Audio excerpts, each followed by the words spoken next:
Are you looking to play arguably the only fun melee skill in the game? How about a build that has worked in every single patch since the ability that it focuses on was changed?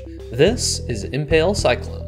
Hey guys, Big Ducks here, welcome back to the channel. So spinning and winning is not something new to this game whatsoever. Ever since they changed Cyclone back in Legion League, Cyclone has pretty much been the only melee ability worth playing in a lot of people's minds. And honestly, I'm not really much different there. So I decided that I wanted to live it up a little bit, play the best melee ability in the game, and put my own spin on it. Now, the character that I'm playing that you're going to see is a very, very low investment character. It takes maybe 50 chaos or less to get the basic level of gear, and then with a couple exalt investment becomes a very, very strong character. And this is also one of the few builds that both works at a budget level, a medium investment level, and an absolutely astronomically high investment level. It works at all of those. If you're looking for a build that you can start with and then invest all the way to the moon so that you're one-shotting shapers, this might be the build for you. Also, don't forget, if you like my content and you want more people to see it, like this video, and also consider subscribing for more content similar to this. Now, without further ado, let's take a look at a couple of things that we did, and then we'll get into the guide. All right, so do we try Cirrus at Awakener 8? Like, I feel like it's kind of trolling if we try Cirrus at Awakener 8 right now. I feel like it's slightly trolling. Is that I don't even really care if we lose this. Like, I don't care that much. It's not that big of a deal. Yeah, this is gonna suck and it's gonna be miserable most likely, but I mean, what can you do? Sometimes you just gotta man up. How boring and small. 10-minute fight though, if not more.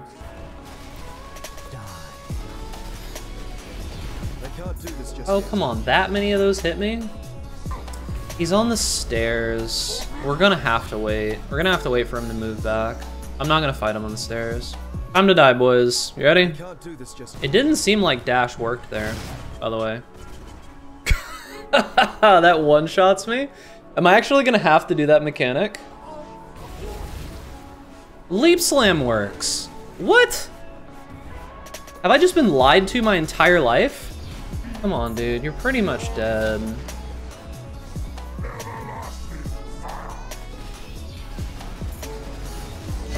There it is.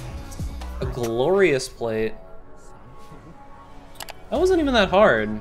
You guys have so little faith in me.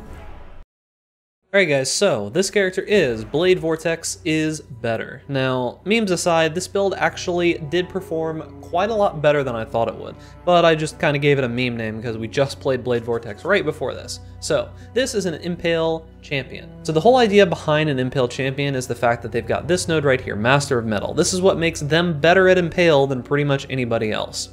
Gives you some chance to impale, impales you inflict last 2 additional hits, and a whole bunch of other extra stuff. So I want to kind of explain impale, but not make it too difficult for you. You can go read a wiki page if you want the exact details on how impale works. Each impale that you apply basically causes a 10% more damage multiplier. So with this node right here gives us a 20% more damage multiplier. Now impales normally last up to 5, with this they last up to 7, so just by going impale we get a overall 70% damage multiplier, more multiplier, on targets that have been impaled enough. So that's the main way that this build works. It scales impale, scales physical damage, and there's not much else to it. It's one of the more simple characters in the game. Now the one thing that I wanted to focus on with this character was keeping the cost of the gear down. Now, you're probably gonna laugh because you see a 6-link explodey chest, but I've got a video that'll explain how to make that. It's up in the top right corner as always. But the weapon of this build is Terminus Est. This weapon costs 5C at most for a good one. I bought this one for I think 7, and it's almost as good as you can get. Really high fizz, it's 4 off of perfect fizz and 2 off of perfect crit. So this sword, we killed Awakener 8 Cirrus, all tier 16 maps. I think the only thing that we couldn't do was Uber Elder, and that was just because I didn't invest into the build enough when we actually tried it. I've only got 5,600 life, as you can see here, but the amount of health that you can get with this build if you actually don't troll like I am is like 6,000, 6,500 if you want to. The gear here is just a random assortment of stuff that I had sitting around. This ring, I'm going to make a video. If that video is out, it'll be linked up at the top right, but if it's not, this is a pretty simple ring to make. I'll give you a brief idea of how I made it. I just grabbed a eye level 86 Warlord's Ring and I just slammed Fizz on it a whole bunch of times, literally. I crafted physical attack damage leached his life, and then I just slammed Fizz like 4 times and I got this ring. You can take this one step further if you get the global crit strike multi first by rolling it with crit rolls. Other than that, we've got Devotos. I decided to go with Devotos instead of Abyssus just because I didn't want to die. The rest of the gear is just random stuff that I had laying around. Nothing special in the rest of this gear. Nothing really special in the flask. You don't need to use Cinder Swallow Urn. You could use literally anything else that you wanted to. The rest of the gear here is extremely cheap. As for jewels and such, I'm just using any jewels that have life and some damage mods on them. For cluster jewels, we're also using some area jewels. Other than that, the gear is extremely cheap. There's not really much that you need to worry about. The build with the tree mainly focuses on life, damage, crit, physical damage, impale, and that's pretty much it. We'll talk more in depth about the build and all the items and such in the Path of Building section, but let's get into a map, and the map that I've got lined up here is a tier 16 promenade map. Now this is rolled pretty well. We've got more magic monsters, more rare monsters. We're going to be using a Shaper Scarab, 3 fragments. We're going to be running a Einhar Beast mod on it as well as Legion. And on top of that, we do have 4 sextants for this map. This is going to be a bunch of extra monsters, and we are on Awakener 8. So let's get into it. So this build is pretty straightforward. There's not really much that you have to worry about. You hold right click, you spin, and you mostly win. Now, the majority of this build's damage is going to just be coming from Cyclone. You will have some assistance that you can get through things like Vol Ancestral War Chief and your normal War Chief totem. Beyond that, it's mainly just Cyclone. There's not really much to do here. I'm not going to have a lot to talk about, so this is mainly just going to be a showcase of what the build can do. We're in a T16 map right now, and unfortunately it looks like the servers are lagging pretty bad, but not really much that I can do about that, so you're gonna have to forgive the GGG servers in this case, because my internet's actually seemingly doing fine. But the majority of the damage of this build is scaled through Impale, but it does enough upfront damage that it actually can still kill most things in one hit. Anything it doesn't kill in one hit does die pretty quickly though.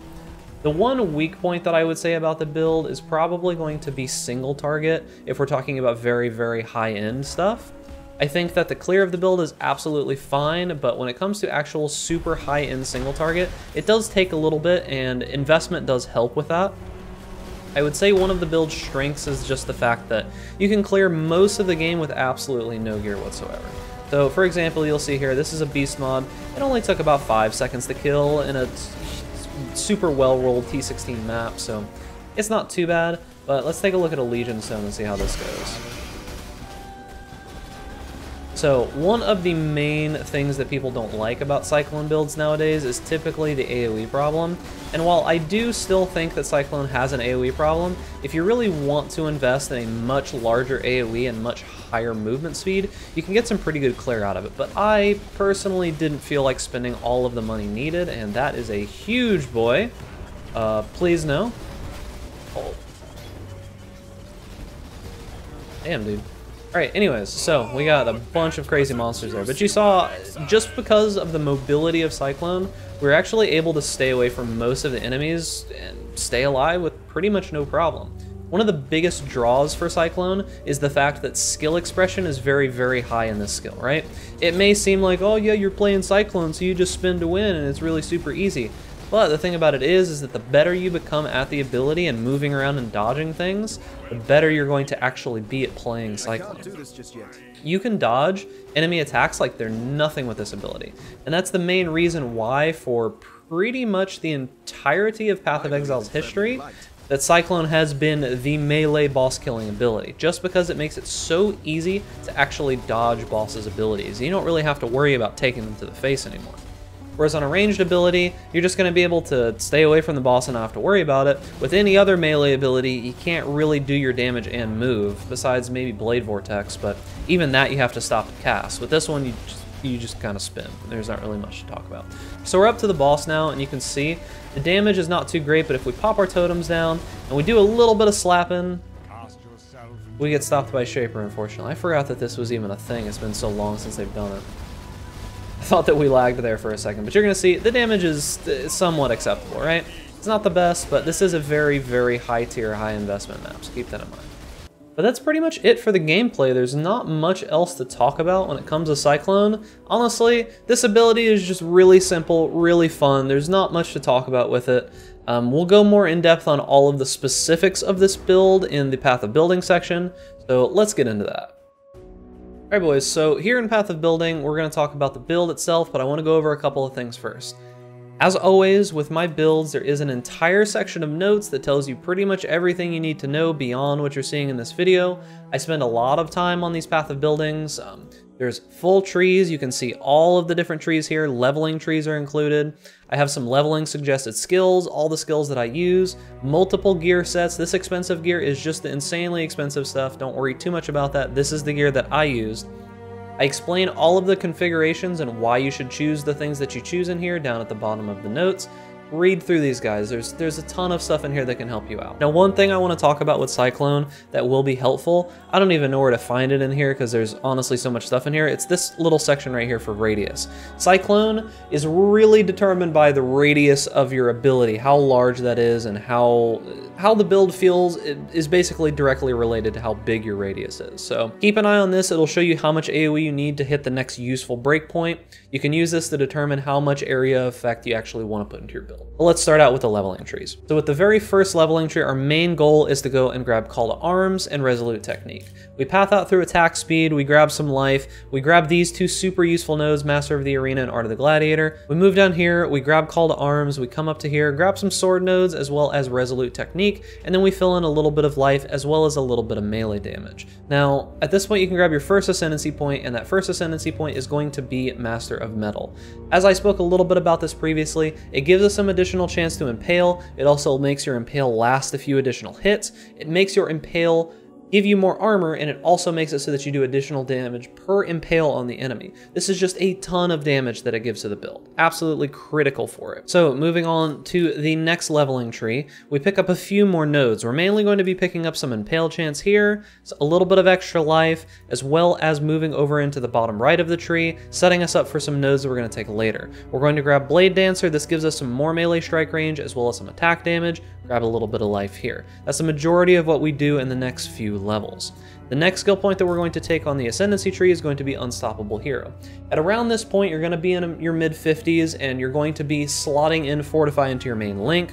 This provides us immunity to stun, a bunch of defenses, and a bunch of offenses while we have Fortify. So moving on to the next section that we have here, this is going to be at the end of the skill point quest. This is when we get the big burst of skill points, we put in a punch of extra points, and start filling in our crit.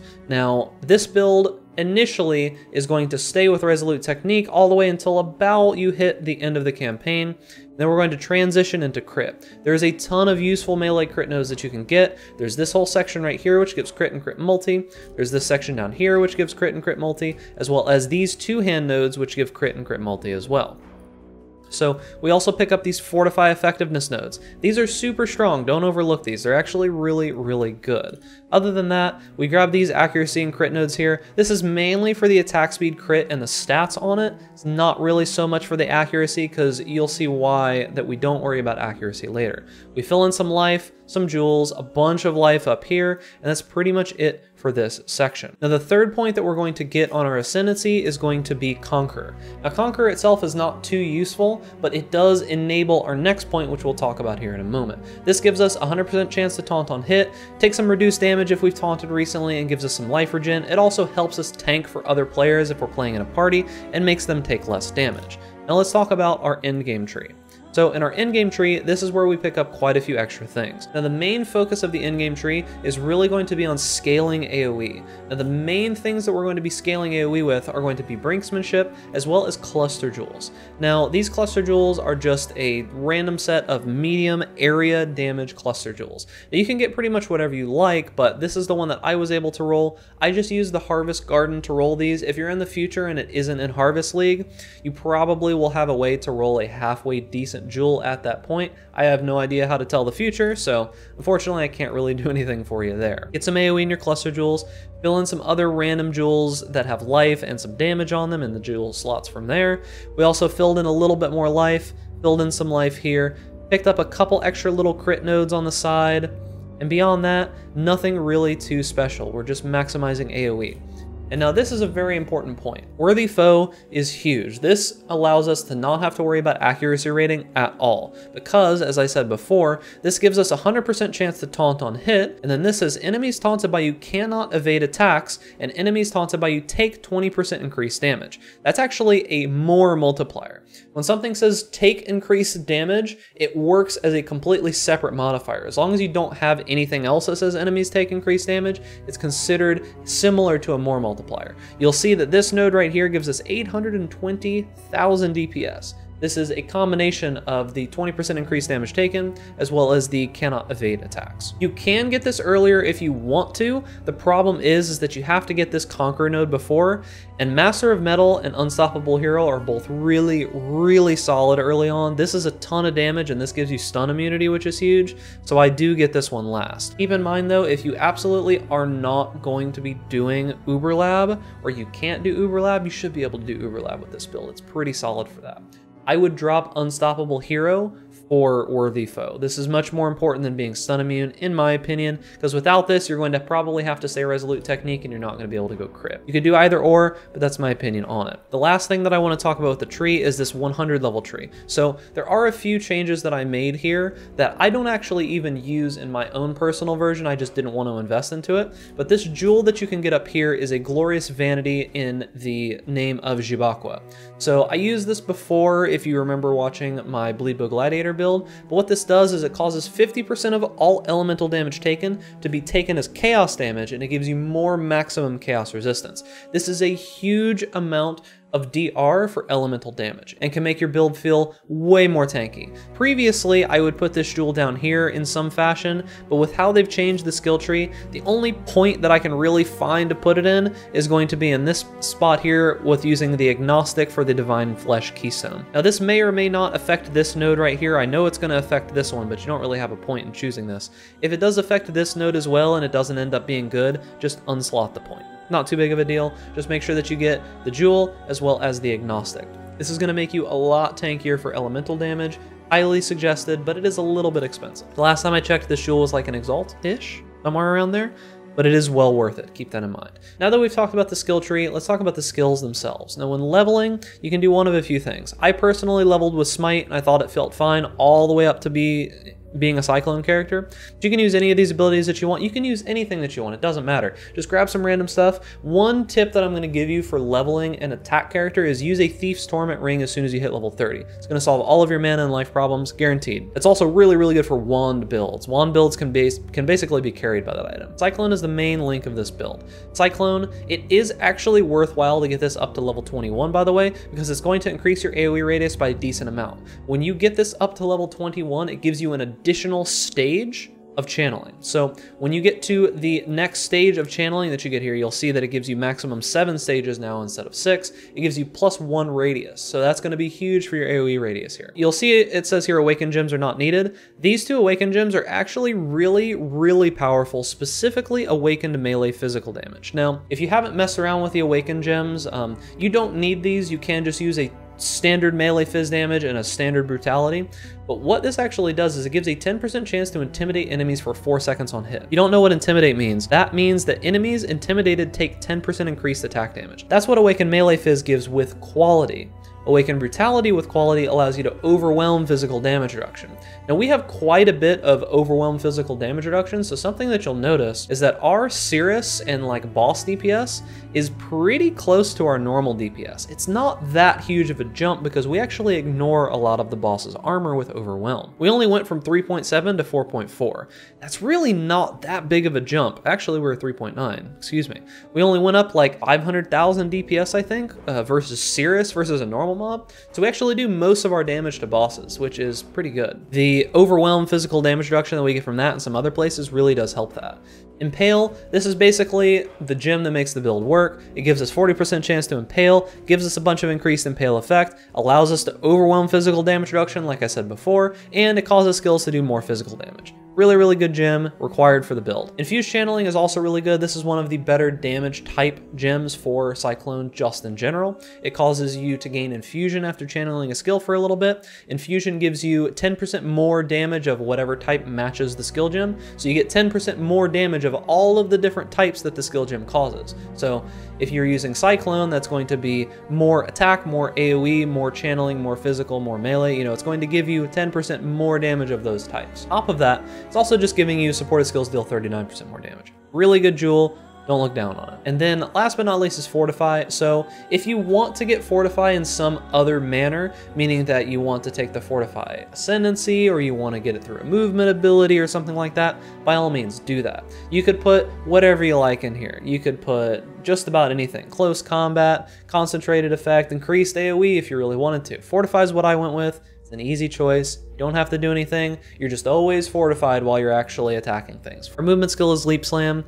Make sure you link it to Blood Magic because we have mana problems if you don't, and faster attacks for moving around. We use a cast when damage taken Immortal Call setup, out-level the cast when damage taken by Blood Rage so that you don't have to worry about Blood Rage being procced all the time. You might end up dying a little bit on bosses if you force Blood Rage on all the time, but then again, Blood Rage does give you some attack physical damage leached as life, so that may help you in the long run anyways. Level this up to be about a third-ish of your total health pool, whatever that may be. Don't take these numbers for exact numbers. About 1800 damage, which is roughly a third of our 5900 life pool, and then Immortal Call is just set to work with this cast when damage taken. For our auras, we use Flesh and Stone linked with Maim. A lot of people don't know that when you link this ability with Maim, it actually gains the extra damage from Maim, right? You see how it says here, nearby enemies maimed by this skill take 16% increased physical damage, right? So with Maim, this actually also says enemies maimed by supported skills take 14% increased physical damage, right? These two add up. So you don't need to put Maim in your main link to be able to actually get use out of it. Also, we use Pride. This is just the best physical attack damage aura that you can get in the game. We're always near stuff as Cyclone. Pride makes sense. With Enlighten, you can get this to level 4 if you want, but it's not exactly needed. We do use a couple extra auras as well. Dread Banner gives us the last little bit of Impale chance that we need. Blood and Sand gives us either some AoE when we're in Sand stance or some damage when we're in Blood stance. Enduring Cry, put this on your left click. It'll keep you alive all the time. It'll give you endurance charges, which work really well with our cast when damage taken Immortal Call. And then Portal, you don't have to use Portal. I use Portal because I like it. I'm lazy, I don't want to click Portal Scroll. Now, one big thing here is Vol Ancestral Warchief. Vol Ancestral Warchief is actually huge for our damage, right? It actually increases our damage by about 900,000 here, right? If you keep the normal Warchief on, it's going to be about half of that. Vol Ancestral Warchief is actually really huge for our single target damage, okay? You should be keeping this up, at least a normal Warchief if you can while you're fighting things. We also link it to Culling Strike. This gives us a much easier time finishing off bosses like Cirrus, Shaper, Elder, all those kinds of stuff. This makes it so that the last 10% of their life we don't have to worry about. Just toss your totem down. We also gain vulnerability on hit through our ring. That's most of what you need to know about the skills themselves. Let's talk about items. So we're gonna go over my gear first. This is the gear that I used for my character. This is the items that I killed Awakener 8 with, Shaper a couple of times, Elder, almost killed Uber Elder, and finished pretty much all through T16 maps. Most content in the game didn't have issues with pretty much anything. We use a Terminus Est. This is a 5 Chaos Sword, you don't need a 6 link it. I use 2 separate 3 links for 2 separate sets of abilities in mine. Just get one with really high crit chance and some decent fizz damage. The crit chance is the most important thing here. For our helmet, we use Devoto's Devotion. Now, this gives us a couple of things. Some attack speed, some movement speed, which is really solid for Cyclone, some chaos resist, which helps us out with our Jibakwa Timeless Jewel, as well as some dexterity, which is super helpful. Now, you can use Abyssus, and trust me, Abyssus is going to increase your damage by a ton, but unless you really need this Abyssus, try to do without it, because Abyssus is going to get you one shot. Trust. For our chest piece, we use the Explodey chest. I've used this on my last like 3 characters now. This Explodey chest is really easy to make. There's gonna be a link up into the top, maybe if I remember to do it, to the Explodey chest. Check my YouTube channel. It's really super easy to make in Harvest League. If we're past Harvest League, this chest piece has probably already been nerfed, so rest in peace. The Vengeance Touch Legion gloves. These are literally just life, resists, and stats. Nothing special here. With our boots, I actually found these and just augmented the chaos resist on them. There's nothing special about these boots. Life, maximum endurance charges, movement speed, and some resists. Our amulet, we actually found this one as well. Now we allocate Fatal Blade with our amulet. There's a couple options that you've got for allocations. The Fatal Blade is probably the best out of all of them.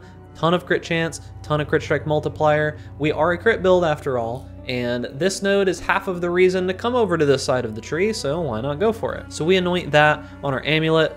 You're looking for your standard stats on an amulet. Life, resist, crit, damage, all you're looking for. With this amulet, I could remove a caster modifier to free up another slot on it, but I didn't feel like wasting the thing on it when I really didn't need to. This is just a random ring. I think I used this on one of my previous builds as well. Just life, resists. Now this ring right here, I talked a little bit about before in the previous section of the video.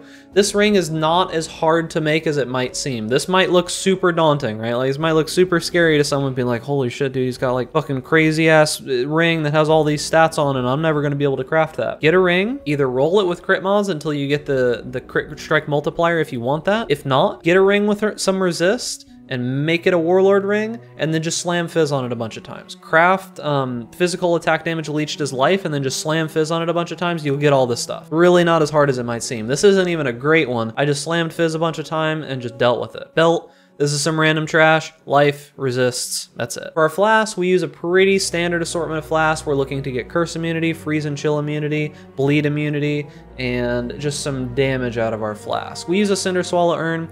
You don't have to use this. If you wanted to even upgrade further that I haven't put in here, you could use a Bottled Faith if you really wanted something crazy. Just get Onslaught through like a jewel or something like that. We use a Panicked Divine Life Flask. I've been becoming more of a fan of the Panicked Divine Flask recently, just because most of the time, if I'm getting hit and not dying, I'm being left with like 10-15% life. And when you use this with that little life, you get a ton of life back with this. It's honestly really, really good.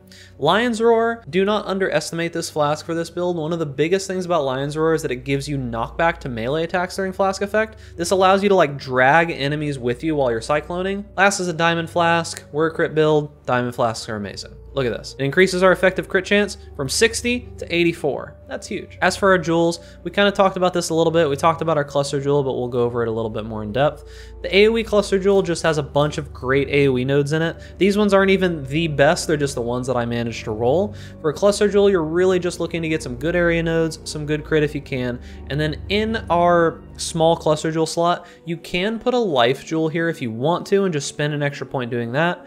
I'm pretty lazy. I just put a random life percentage jewel with some damage in there. You could get Fettle if you wanted to and get a ton more life out of it. You could also just drop some of these nodes, drop some of these nodes here, drop maybe some life nodes here, and then go for a large cluster jewel in this section with 2 AoE mediums and 2 Fettle life jewels. That would probably be even better, but that's a ton of investment. If we're being real here, I honestly have been kind of just disappointed by the changes that they've made with cluster jewels, and I don't use them that often anymore. Maybe if they make some changes to make them more accessible again, I might use them, but they're honestly just so expensive, and it's really just frustrating to try to use them, so I've been moving away from them. You hate me if you like, but you know, this is my build, my take on it, and you kind of got to deal with it. So other than that, our jewels are just damage and life. I'm going to take a small moment to go over the configuration. Like I said, I talked about this in my notes down at the bottom. We're going to go over the configuration here. For power charges, we get power charges either from the ring in the expensive version of the build. Actually, let's talk about a few of the expensive items. So I completely forgot about this, but there is an expensive set of gear here. So the only real changes with the expensive set of gear is we're using a ridiculous crafted sword. Don't expect to ever get this sword. This is almost a perfect sword. I just crafted it basically to see how crazy of a sword you can get. This literally gives the build like 6 million DPS. 6 million DPS just from switching to the sword. It's a ridiculous sword. Don't expect to be able to craft this. We use the Abyssus. This chest piece is a combined Hunter and Crusader item. This honestly isn't as hard to make as it might seem. You can use a lot of the same steps that I used on the previous chest piece. You're just slamming the chest piece together with a Hunter chest piece and just getting the additional curse. That's pretty much it. You can change out the power charge on crit strike for the crit strike chance to attacks. Much harder to get though. Our gloves are a corrupted level 12 vulnerability on hit with some melee damage, some life, some resist. Our boots give us both tailwind and elusive. These also aren't that hard to make as you might think. You can actually roll elusive and tailwind on boots with augment crit really, really easily. Gives us a bunch of action speed and some dodge. Our amulet, just a bunch of damage and random stuff on it, allocates fatal blades still. Now our rings. So with the rings in the expensive setup, we put some minus channeling cost because we're using more auras and we're using more items. We also are using a assassin's mark on hit ring just because we're also using the corrupted vulnerability on hit gloves with our 2 curse chest piece. You can opt out of using this and just use a vulnerability ring as well as like a enfeeble or a temp chains enchant on your gloves. That would be perfectly fine. do whatever you like. In the expensive section, you're spending a ton of exalts to get all of this stuff, so you might as well do whatever you want. We use Ruthlotha's Coil. It just gives us a bunch of damage, bunch of life. Rest of the gear is mostly the same. Like I said before, you could change a bunch of the cluster jewels to do some cool stuff with that. Let's talk about the calculations now. Power charges. We either get power charges from our chest in the basic setup, or we get them from the ring curse on our expensive setup. Frenzy charges are either going to be from our Terminus Est or from Blood Rage. Endurance charges we get from Enduring Cry. Onslaught is from our Flask. Fortify is from our main link. We have a Flask active, yes. We're actually leeching. I forgot to click that. Tailwind and Elusive would be clicked, but this isn't the, you can see that the damage that Tailwind gives you there. This isn't the expensive version of the build that we're going to be looking at. Speaking of which, let's switch back. Beyond that, we have taunted an enemy recently. Yes, we've probably been hit recently. We have impaled an enemy recently, because all of our hits have a 100% chance to impale. We have Infusion active from spinning to winning constantly. Our Pride is at maximum effect because we're mostly near enemies. We're in Blood Stance most of the time. The enemy is always going to be taunted because of our Ascendancy, and the enemy is going to be intimidated because of our Awakened Melee Fizz. And this is on Cirrus, Awakener level 8, so as hard as it gets. So that's pretty much it for the path of building. That's going to be it, guys. A very straightforward build with a very straightforward plan of attack. You spin, you win, you kill the enemies, you kill the bosses. You don't have to spend that much money on. I'm Big Ducks. Thank you for watching my video. Like it if it helped you out, subscribe for more content similar to this, and stay safe out there, Raid Class. And we'll see you guys in the next video.